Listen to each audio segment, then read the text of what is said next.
hello. How are you guys? Have you been knitting all through summer as well? I am back from my vacation. We went to Thailand. We had 3 destinations in Thailand. We were in Pranburi, the south of Hua Hin, and then Chiang Mai, and ended up in Bangkok for 4 days, I think. It was really lovely, but of course I brought with me a lot of knitting projects. I have many UFOs always, all year round, but I decided to stay focused on some specific projects, and today I wanted to share with you what I've been knitting on throughout the summer.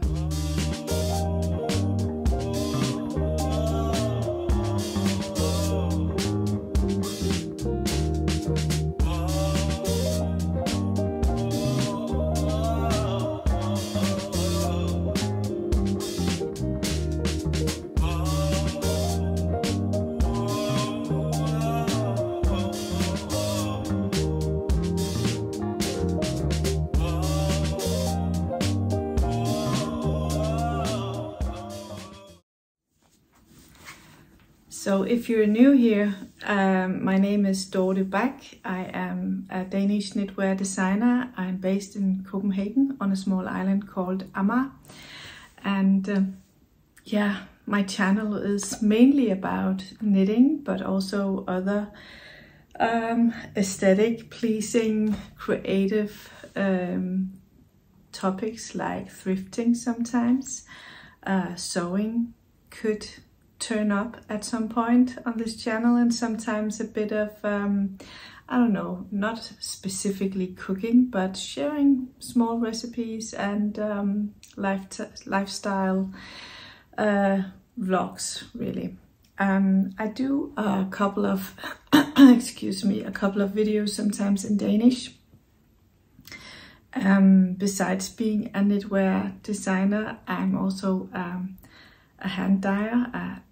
I dye yarn, and I only sell in Denmark. It's a really small personal brand, and really locally based as well. My yarns are available at a local yarn shop called Strikkeriet KBH. But yeah, sometimes I go to a yarn festival, and at those times I like to approach my audience in Danish because, yeah, it's a Danish audience. So sometimes I make a Danish podcast or, yeah, a Danish vlog when it's regarding something very specific only for my Danish audience. I am actually moving forward with my work as a designer. I have just launched a new website. I still have some tweaks and things to do. I'm not sure the translation bit is correct yet. And also I've been spending a lot of time this current year getting a lot of my patterns translated into English, as well as I'm working very slowly though on size including them all. It takes a lot of time, so I hope for a lot of patience there, but I'm working on it. Well, let's talk about summer knitting. I went to Thailand. It's very hot there. I am one who likes to knit all year round, but I've learned to prioritize my projects so that they are, what should you call that, heat proof? No one likes to sit with 3 skeins of silk mohair in the heat or at the poolside or at the beach. But if you have one strand projects and they're not silk mohair, it tends to go quite well for me. And especially if it's not like a whole sweater where you have a big body and sleeves, but if it's like a slipover or a scarf or a bag or a tee or a top or something, it goes really well. So I wanted to share with you today, I'm looking this way because I'm looking down on my projects. You can't see them right now, but I want to share with you which projects I brought with me on my holiday and actually managed to finish. Some of them I started from the scratch in the summer, and some of them were actually just UFOs that had been lying a bit too long and needed some attention. It's really nice to clear up the project baskets that way. So my first priority when we went away was actually the one that I'm wearing. This is a new pattern I'm working on. It's called the Sakura camisole. It has this Sakura pattern going all the way down. And this one was finished, and I actually wore it a lot on my vacation. This version is Lana Grossa. It's called Landlost Sommerseide. So it's a 50% silk and it's 50% cotton. It makes a pretty dense fabric, but it's really nice because it holds structure, and also of course cotton and silk, it's nice to wear in the summer.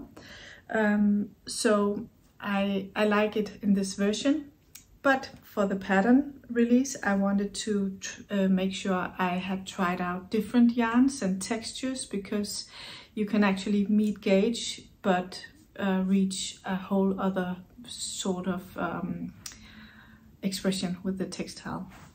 So one of the first one I knit up was in a hand dyed. It's called DK Summer Blend, and this is also pretty dense and very not see-through, but this is linen and silk and alpaca. The yarn is from Wool Collective. It's a Danish hand dyers brand, and they sponsored the yarn. I really like this version, but I do realize that not everyone likes alpaca for a summer top, so it was important for me to find some alternative. Also because this is a hand dyed yarn, I want to be sure to include a more commercial yarn choice for the pattern, because especially reaching out for the international audience, I want to make sure that everyone can get the right yarn.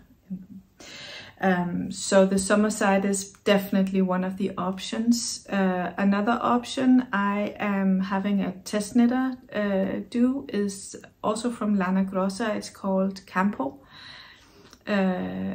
I think it's definitely a linen, but I think it's a blend also with some viscose maybe, and some things. Don't judge me if I am incorrect. But the one I brought with me on my holiday to test out was the Lana Grossa silk. It's a pure silk and it's called Seta Pura. And this is the finished garment. I do like how the pattern presents itself. There's a split hem in this. And what I especially like about this yarn choice is that it gives a more drapey, I don't know, it seems more vibrant, which is something I often opt for when I get dressed. This version would in particularly be very useful throughout winter as well, if you were someone who would like to wear something like this under a blazer or a cardigan or something. So the Sakura camisole pattern I'm working on, it's not released yet. I am working on sizes from extra small up to 4XL. and I was supposed to have a couple of test knitters working on this throughout the summer, but there was a couple of sentences that I knew exactly how to knit it, but I couldn't wrap my brain around how to communicate it in writing. It's all about the finishing and the neckline, and I didn't want to send a pattern for test knitters that wasn't finished, so I didn't. And right now I'm super busy with the yarn festival that's taking up my time right now, so hopefully within the next couple of weeks I will actually get free space in my brain so I can finish up the writing. It's really dumb because it's almost finished, and it's been almost finished for several months. Yeah, but sometimes you can't really control how your brain is cooperating with you. Anyway, that's the Sakura camisole.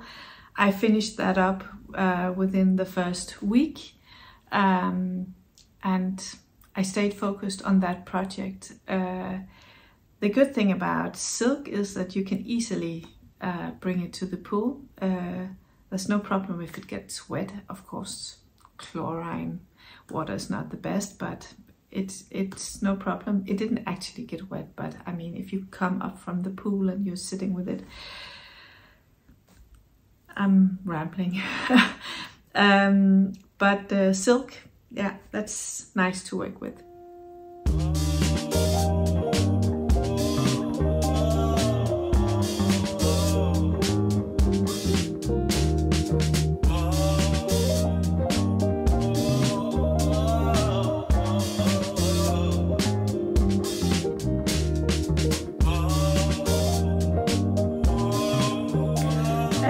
The next project I focused on, or actually I'd like to tell you about a project I spent mostly knitting on while we were on airplane. From Copenhagen we didn't have a direct flight to Bangkok, so we flew to Vienna and then from Vienna to Bangkok, and then we drove 3 hours from Bangkok down to Hua Hin. And going from Hua Hin to Chiang Mai, we had a flight, and then we flew from Chiang Mai back to Bangkok and stayed there for a couple of days, and then we had the same back to Vienna. And then, so all in all, we flew 6 times this summer holiday, which is actually something that we talked about. It was just too much. We don't need that another time. We have to plan it better, but still I needed something that was for flying, and I had one very hot project with me because I was knitting in Peruvian from Filcolana, which is just super woolly, and but I had the pattern, the measurements and the descriptions already, and it's a new pattern that I'm working on, and I'm actually very excited about this one. So I really wanted to work on it on the holiday. There was a couple of late evenings or late afternoons when I was sitting on the balcony in the shade, and when it was raining, I was working on this one too, but I never brought this to the pool because it's just madness to bring Peruvian to a poolside. Anyway, it's all about a slip-over design, and it's with the Muslinge pattern that you might be familiar with, because I used this latest on the Musling mohair blouse, but priority on the Muslinge sweater, which is both for a junior size and an adult size. And I'm so lucky that some of my loyal knit customers have been asking whether I could find the opportunity to design a vest. So I did. And this, the idea for me, I'm actually not a big vest person. I do acknowledge that a lot of others are, and I do like to think of my pattern collection while it's growing, that it gets more and more cohesive, and yeah, gives opportunities for different styles. That being said, it's super important for me that when I design something that I can actually see myself in. I believe that that way of designing makes the result more authentic, more worked through, and yeah, I believe that my dedication to the project will translate into the result or the quality of the result. And since I'm not a big vest person, I had to sort of conversate a bit with myself to find out how would I wear a vest. And usually I would wear it when it's very oversized, because I don't like when things get too fit. That also includes sweaters and cardigans, maybe cardigans, but sweaters and vests, they need to be roomy for several reasons, but one of them being that I often wear shirts or dresses, dresses, and I don't think it looks good if something sits super fit and then it gets bulky in the sides. So for me, a vest could not just be like a regular vest. I needed it to be something more flexible. So I decided to make a very deep split. It's not even a split hem, it's just a split. And as you can see on the footage here, I decided to opt for the sides only just meeting for some rounds. And when I style this slip over with one of my shirt dresses shown here, you can see how nicely it fits when it lays and opens in the side. There's room for reaching the pockets, and even if you had a more voluminous dress, this would actually work very nicely. So I'm pleased with the result, and I'm looking forward to finding the time to sit down and do all the writing and the maths for this one, so I can send it into testing. So this one is in Peruvian from Filcolana, but it would be really, really nice as well if you were to opt for gepard garns, pura lana, maybe with a silk mohair, or even more luxurious with the cashmere lace. So if you were to put a cashmere lace and the pura lana together, you will get the same gauge and really, really end up with a nice fabric. You could also just use a fingering weight and a silk mohair, no problem, but you would get a more soft and drapey garment, whereas this one is actually holding structure pretty well. What I really like is the finishing in the sides. So instead of you picking up stitches to make like a classic rib, I've made a ribbing that's made of brioche stitches, and it goes all the way down, which means that you are actually finishing up the knitting in one take. Don't we just love that? So I didn't finish this one on the holiday. I finished it when we got back, but I went a long way, and I only just started this when we were going. So I'm pleased with this. Don't you just love holidays when you have that much knitting time? I don't usually get this much finished, even though I do knit a lot and I knit every day, but this is beyond. So this is a pattern that's already released, and I just had it translated earlier this summer, so it's now in English as well. It's the leafy market bag. It doesn't look that big, but you can actually, I'll try and show you, expand pretty much. So you can fill it up pretty good when you have like small things, or if you just need to shop a couple of things. This one is knit in Norma from Langjans. And if you're not familiar with Norma, it's cotton viscose blend. It's weaved. I don't think you can actually see it, but the yarn is not spun, it's weaved, and the weaving makes the cotton yarn much more flexible. It's super strong, it's shiny because of the viscose, and yeah, I think the stitches just look really nice. It presents itself really nicely.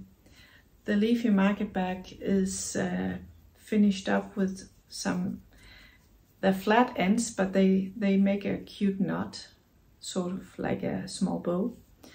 And then you just have the seed stitch and the sides and the bottom and in the top lining, and then the leafy pattern. It's pretty fast to knit this up if you're familiar with pattern knitting. And what I am thinking of is to actually sew in a lining of this one. I would love for the lining to make sure that things are not going through the lacy holes, because what I would often use this for was actually because I like to bring a knit project and then the needles will point out. If I put in a lining, I can bring my projects that way. I am a bit on the fence whether to put in a lining in a color similar to this one, or if it should be just a classic off-white, but we'll see where that ends. I think if you put a off-white, it will be more visible. Also the pattern, the leafy pattern, will be more visible because of the background color will be seen through the holes. On the other hand, maybe that would be not so nice, so I need to try and put some fabric in to see how I think it looks. But sewing in a lining is just easy because it's just making a bag and then putting it in, and then you will hand sew it. You can even do it on the machine if you want. This was a perfect poolside project. It doesn't take up much room. Norma, perfect for pool knitting, no problem at all.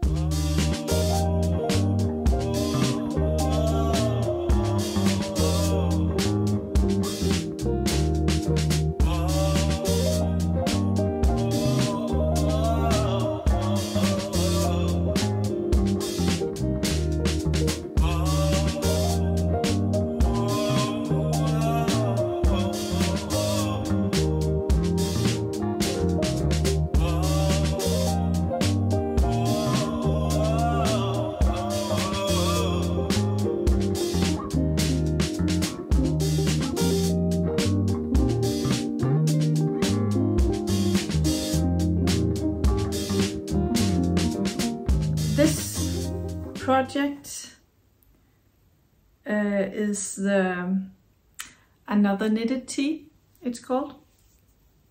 And only thing I was missing was from here and down to here. Everything else was done. And I had lost interest in knitting this for a long time, but I actually was missing this one in my wardrobe, because I started this one because I like the off-white look and find it very wearable to many of the things that I have in my wardrobe. So I needed to finish this, and the way I actually got to finish it was to knit 1 or 2 rounds and then give myself free time to go for the funnier projects in between, because I was not able to wrap my interest around only knitting this. So this was in the bag all the time, and then I could just make 1 round, 2 rounds, and then when we got home it was really just about the ribbing and the finishing. So I decided one morning when I was jet lagged to just sit in the sofa, watch some news, and then do it. And I'm so happy I did, because I've already worn this and I love it. The yarn is my own hand-dyed yarn. It's on the base I call Mary Silk. Mary for merino and silk for silk. It's a tussa silk, so it's the raw silk, and it blends perfectly with the merino. It makes a really nice summer yarn. I love it. I love wearing it. It's really nice on the skin. But I really also love knitting with this. It feels so luscious when you have it on the needles, especially if you're a bamboo knitter. I knit with the needles from C-Knit, and my C-Knit needles loves Mary Silk, just really. So it's a lovely yarn. This colorway is no more. This was knit with the last 2 skeins I had in a colorway, so I don't have this colorway anymore, but the yarn is made in much other very lovely colors as well.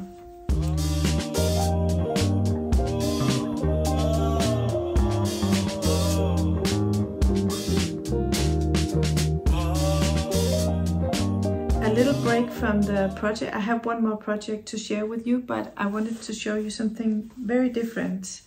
In Chiang Mai, when we were there, we found a very nice creative market. I don't remember the name, but I will write it down here on the screen, as I am just showing you some b-roll from that market. There was a bookstore where you could make your own book, and you can make your own leather sleeves. And I decided to, because I wanted to collect all my knitting thoughts and plans and tasks one place. So I made this very lovely book, and it says Knitting Notes. So the knitting notes was something me and my daughter sat down to make together. You bought the insert, and then you bought the sleeve, and then you could sit down and use all the stencils to hammer, and it was really nice. It didn't take that long. Also, I tried to keep them in line, but also I acknowledged quite fast that I would have to do with a bit of flying letters, which is actually cute. I think it's nice. But it's nice to have something to write in. And as you will see, I chose to draw and make some notes, and just, yeah, all the experiences I made throughout knitting the muslinge slipover. Yeah, I have some upcoming projects drawn in as well, which is really nice, and it's a good thing that you can sort of keep things collected like this. And then at some point, when there's no more room in this, I can just buy a new notebook and put it in. I'm not like, I don't scrapbook, or I'm not like a diary person, so this is about work notes. I'm not collecting yarn samples, or I'm just writing what I need to know and remember, or yeah, things that will help me in my work. But it's nice to have a nice book for that. So the last project I brought with me and want to share is also an upcoming pattern. So this is a scarf. And what I wanted with this was, I wanted to make a scarf that had an exciting structure. I wanted it to be reversible, so that it was the same on each side. Also, it was important for me that you could knit it in any fingering yarn. For me particularly, I wanted it to be hand-dyed pure silk. But also I wanted it to be easy to switch to, for example, cashmere, premium cashmere from Lang Yarns, or the Cardiff cashmere. And so I opted for something that I could knit on needle size 3.5 millimeter. And for the design, I had a vision of, do you know, when you look at the scouts, the Girl Scouts, the Boy Scouts, they have like a scarf, and then they have some sort of, I don't know, it's a ring or something that holds it together. So that was my vision, but I didn't want it to be a triangular scarf. I wanted it to be more ladylike. So I needed something that could be like hanging in a drapey way on the neck, and then you would be able to just tie a small knot and let it be very collected and slim in the front. Or if you have like a brooch, or yeah, a nice jewelry way of yeah, tying this one. I mean, even if you wanted to take like a velvet rope and buy a bow or something, but giving a lot of styling options. And therefore I wanted it to be quite wide on the neck, so that you could do the drape, and then like a dramatic slimming in the front.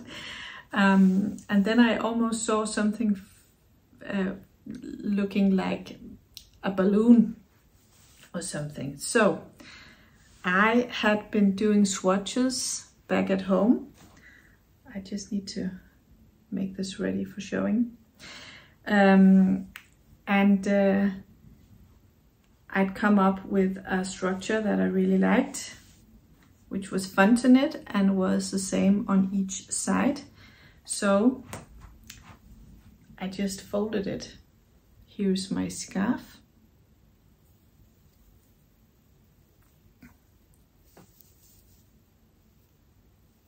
So this is what it looks like on each side. So it has a pattern repeat that just shifts side either way, and then it's really slim down here and really wide on the neck. And I have still some ends and needles because some markers, but I wanted to show you.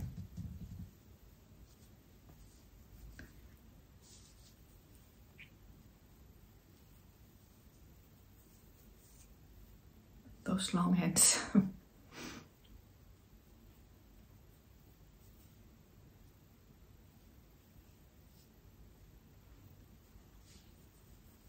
This one needs blocking still, but I think you get the idea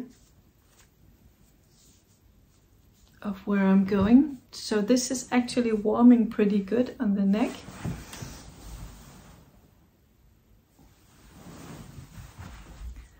And I think, I don't know, I like how this is not tied up in the neckline, and it becomes more like a styling piece. So if you were wearing like a luxurious linen shirt, or even a very thick cotton shirt, then you could wear this as an office piece. What's really fun about this is, so now I have like a bun up here, but because of the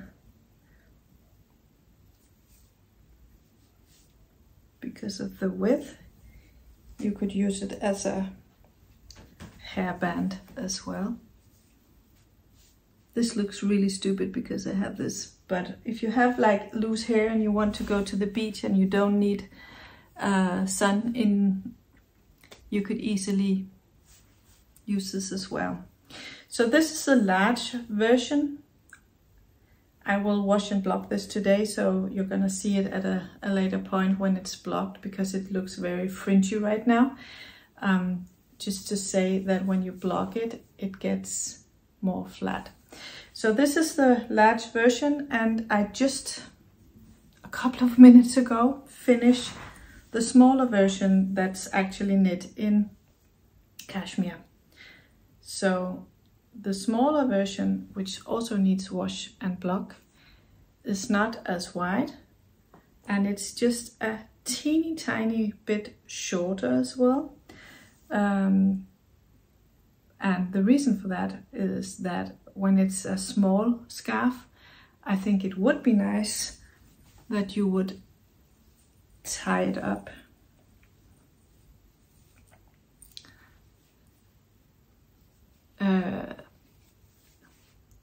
a bit more tight.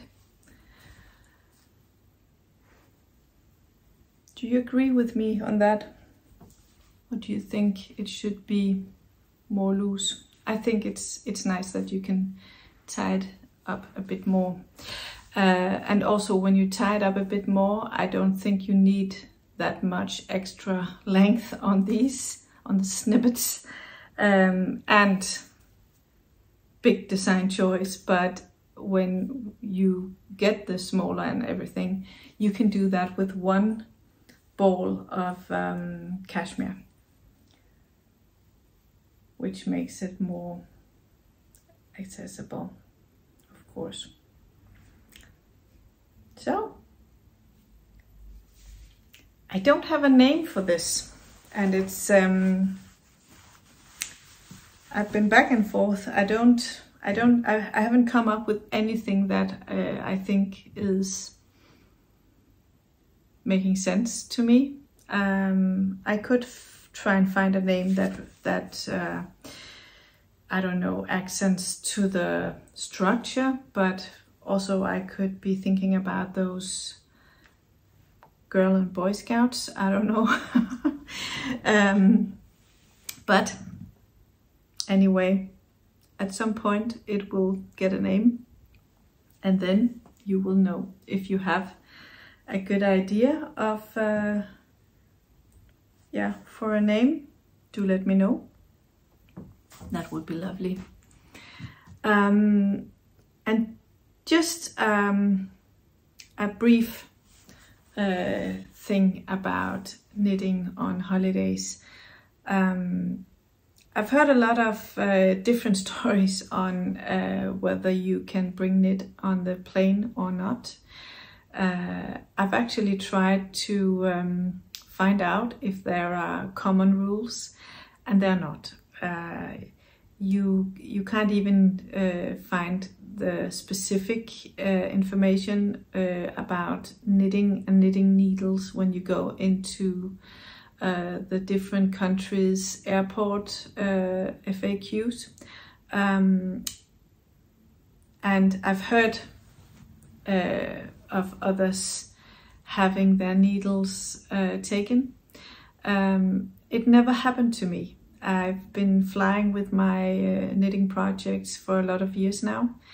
And what I always do, just to be very sure, is to, in my checked-in luggage, in my suitcase, I bring my whole pack of knitting needles and gear, which means that if I'm knitting on a 4.5mm needle for the flying projects, I will make sure that I have another pair in the suitcase, so that if I am in security and they won't let me through with my needles, I can unscrew the needles, give them to them, and then I can still bring my project and just, I'm not losing the yarn and the project and all the work that's put in. I'm only losing the needles.